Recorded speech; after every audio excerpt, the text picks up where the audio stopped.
Morning, would you introduce all these live streams were not working? I hope this one is working. Innovation Hub spaces across PORTHARCOURT with Anna Barrister King on. And we have the guys from Orient Media. And where is Austin? Okay, Austin. Justin is supposed to have the program by today. He mentioned that. So Justin from Tech Cabal. We've done this also from here. We'll just have like a couple more hubs to visit before we round up for the day, and then maybe.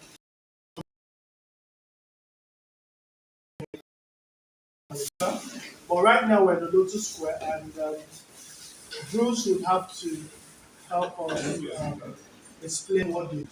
Building software solutions for people, and get these people, train them, and then get them to work on the project, right? So we changed it from being a regular software company to a hub where we can take in more people and get them into different training curriculums and then get them to work on projects.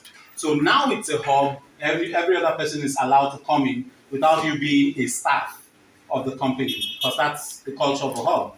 So you can come in, take any course, work on your projects, just use the workspace. That's pretty much what we do. But our focus is capacity building. Our focus is. So our key phrase is building success stories in Africa using technology.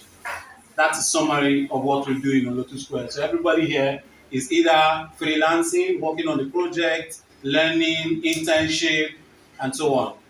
But everybody has some sort of type, not necessarily staff like you would find in companies. Yeah. Okay. Cool. So that's it. What we have seen for some time now, this talent hunting as a talent hunting. But if you keep complaining,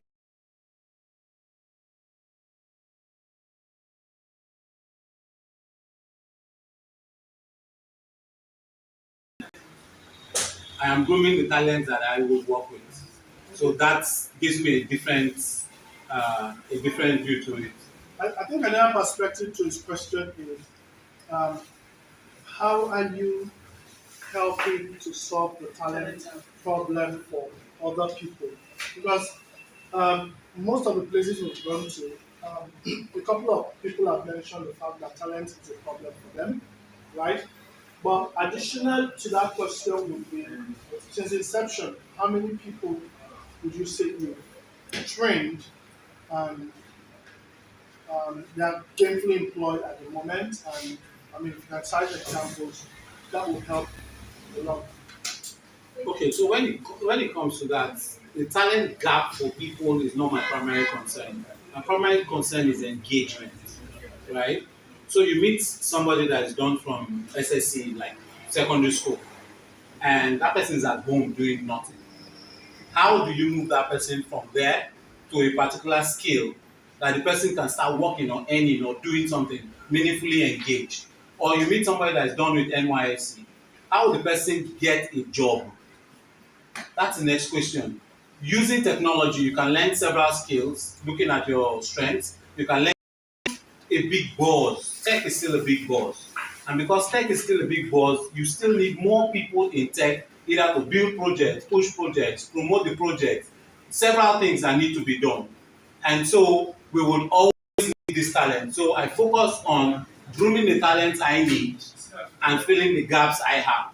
So if you tell me now that you need a digital marketer, I can make recommendations. I just finished the training in Warrior and Asaba, and I had about 100 persons, which I mapped with different companies on internship.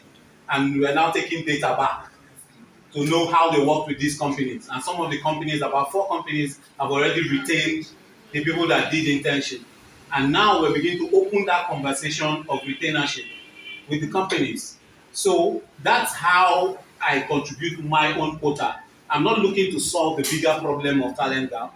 I'm looking to only solve the problem as it gets to the success story of the individual. I could not do this before, and I can do this now, primarily. Okay, so what would you say is the biggest challenge for you on those parts so far? The biggest challenge, especially in this region where I operate in, is the fact that people are hungry first. So if they're walking here with all the passion, all the excitement to learn, and you cannot relate or discuss the fact that they are hungry first, and they need small things to pay their transport to come and learn, they need small things to make sure they can eat while they're learning.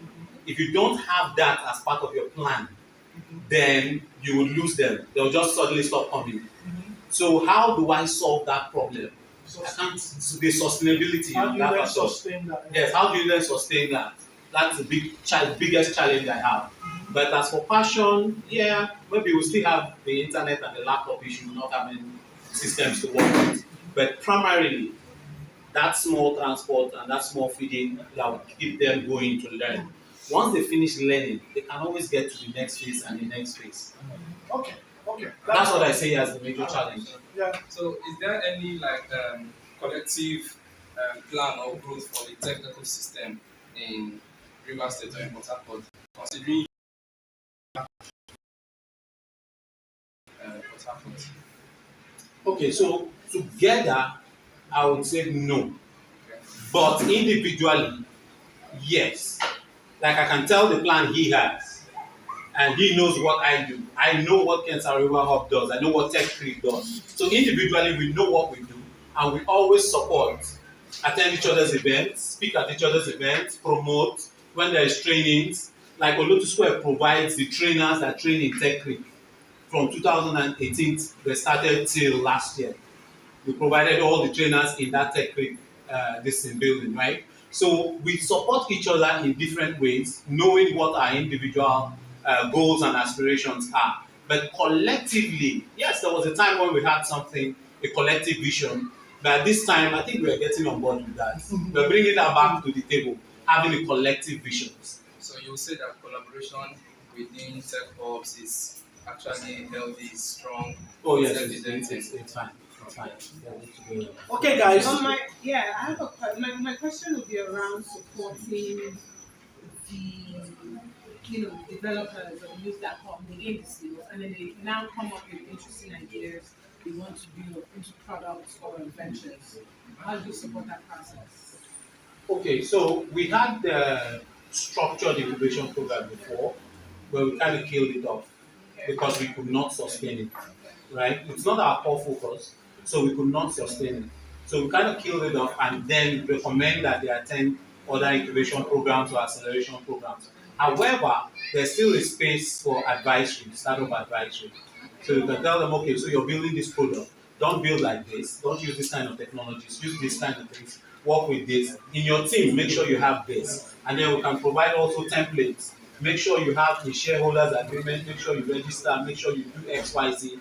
So all that, we can provide them the documentation and the advice on how to get these things built from scratch so they can easily approach for invest. They're approachable for investment, or they can always showcase the product anywhere and start scaling the product. But that structured incubation program and acceleration program, we stopped that in 2018. All right. Yeah. Okay, guys. We still have like 3 more places, and this one has some best.